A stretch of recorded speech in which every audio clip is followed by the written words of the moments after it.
I have to say I'm not sure whether we're talking about the plan you just introduced tonight or we're talking about the plan you introduced 9 times in the Congress, but the fact is we have the Affordable Care Act. That is one of the greatest accomplishments of President Obama, of the Democratic Party, and of our country, and we have already seen 19 million Americans get insurance. We have seen the end of pre-existing conditions keeping people from getting insurance.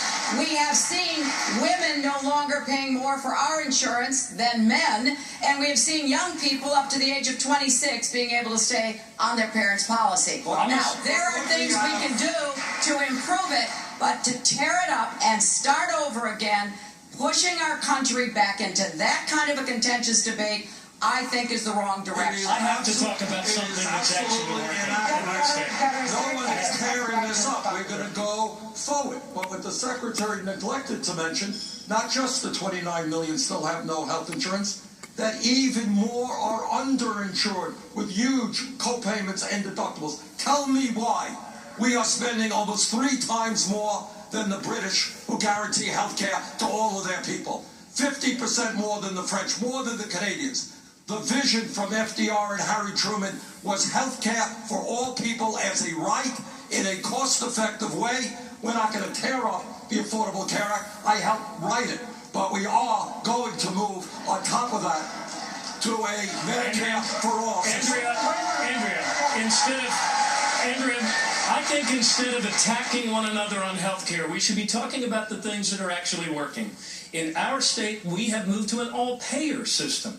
With the Affordable Care Act, we now have moved all of our acute care hospitals, that driver of cost at the center, away from fee-for-service and actually to pay. We pay them based on how well they keep patients out of the hospital, how well they keep their patients. That's the future. We need to build on the Affordable Care Act, do the things that work, and reduce costs and increase access. And that's exactly what we are able to do based on the foundation of the Affordable Care Act. What Governor O'Malley just said is one of the models that we will be looking at to make sure we do get costs down. We do limit a lot of the unnecessary costs that we still have in the system. But with all due respect, to start over again with a whole new debate is something that I think would set us back. The Republicans just voted last week to repeal the Affordable Care Act, and thank goodness President Obama vetoed it and saved Obamacare for the American people. Senator Sanders, let me ask you this, though.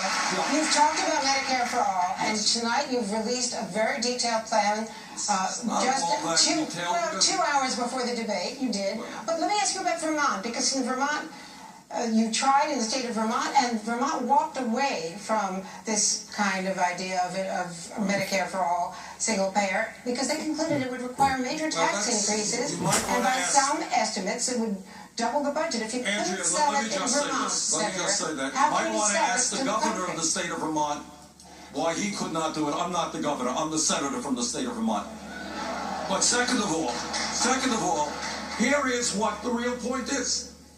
In terms of all of the issues you've raised, the good questions you've raised, you know what it all comes down to?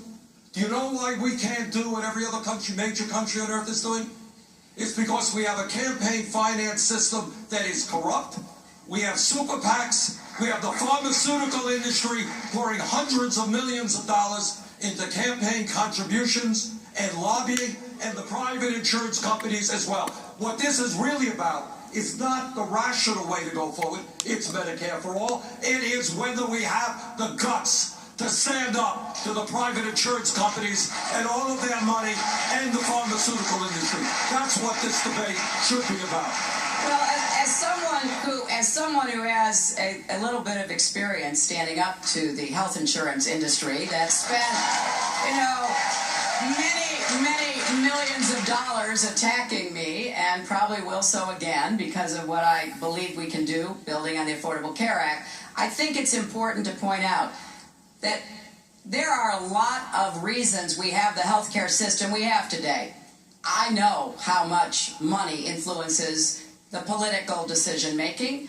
That's why I'm for huge campaign finance reform. However, we started a system that had private health insurance, and even during the Affordable Care Act, debate, there was an opportunity to vote for what was called the public option. In other words, people could buy into Medicare. And even when the Democrats were in charge of the Congress, we couldn't get the votes for that. So what I'm saying is really simple.